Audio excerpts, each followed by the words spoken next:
Hello there. Today I wanted to focus on one question that's been nagging me for a long time.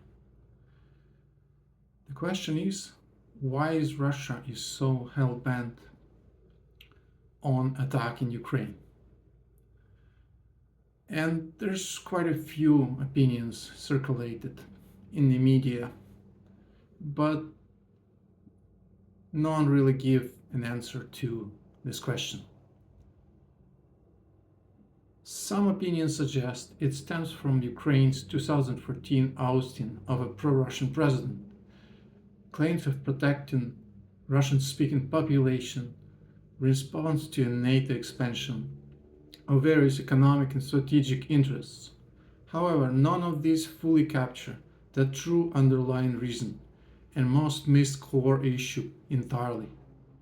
This appears to be an elaborate version of a protection racket, where Russia runs and profits from a geopolitical service imposed on pseudo-independent nations or regions fully integrated into its system.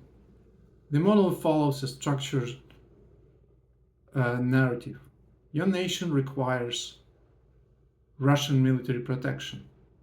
That's first. Russian culture and language are superior, and adopting them is essential. That's second. Third, Russia built your cities, economy, and infrastructure, so gratitude is expected. You are invited to be a part of grand expansion. That's number 4. 5. Any opposition to these claims marks you as a traitor to the Russian state. While Russia markets its influence as a military protection, cultural superiority, and economic generosity, the real cost for nations under its control is far greater.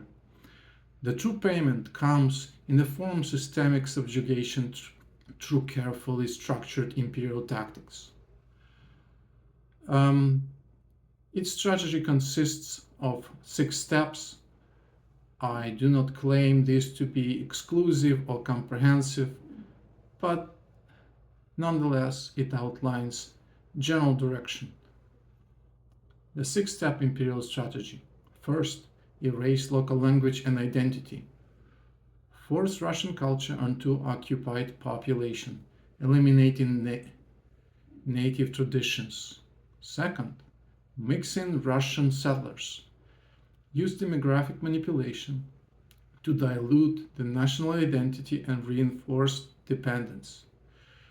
Third, suppress nationalist movements, relocate, imprison, or eliminate activists and intellectuals who resist Russian rule.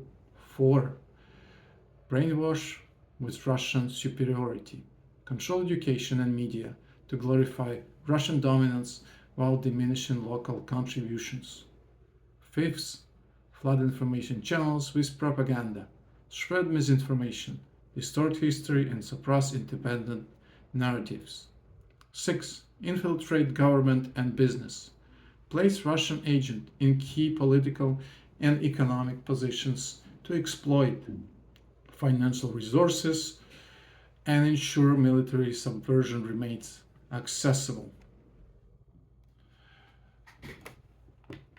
Example: regions like Chechnya, Crimea, Belarus, and occupied Ukrainian territories demonstrate how Russia enforces control using these methods.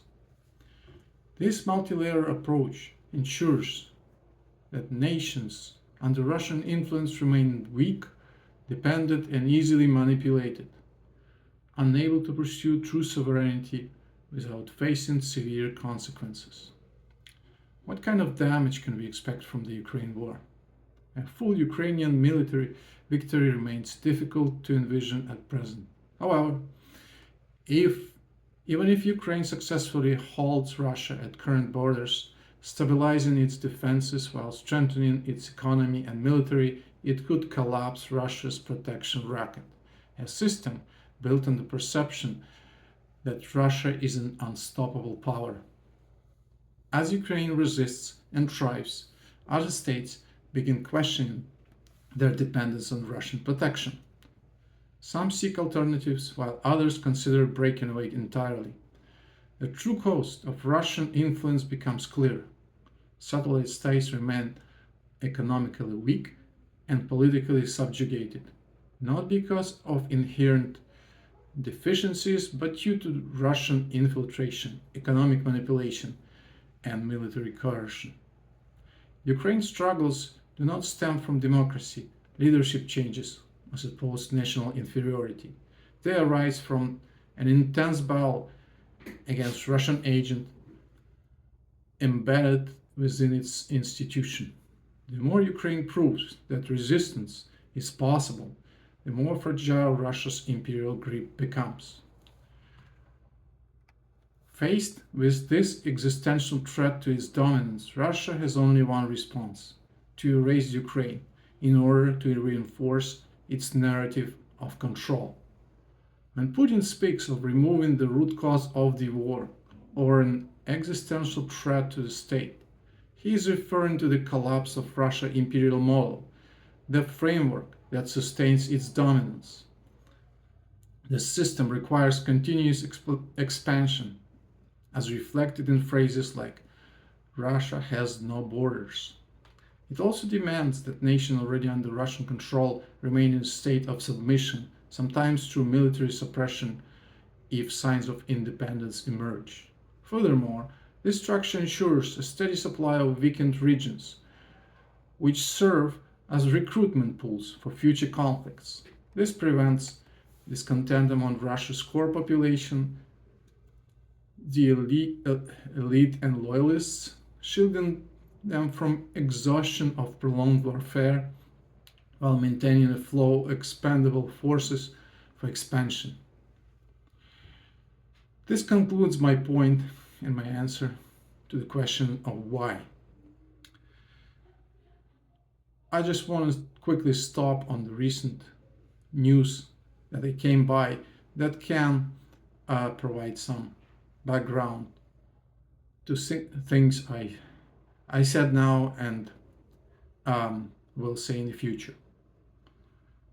So recent news demonstrate the point that Ukraine, in order to stop Russia or win the war, must bring the war back. Ukraine is taking the war back to its point of origin.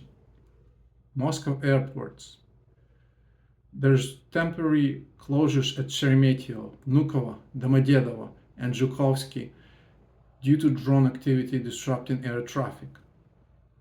Residential areas. A drone crashed into an apartment building in Tula, causing structural damage. This most likely due to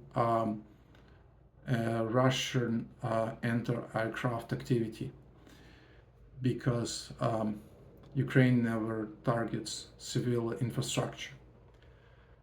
Elma Technopark in Zelenograd. Targeted strike on Russia microelectronic hubs, potentially disrupting military technology development. Dubna machine building plant, a facility involved in aviation and missile production, reportedly damaged by drones.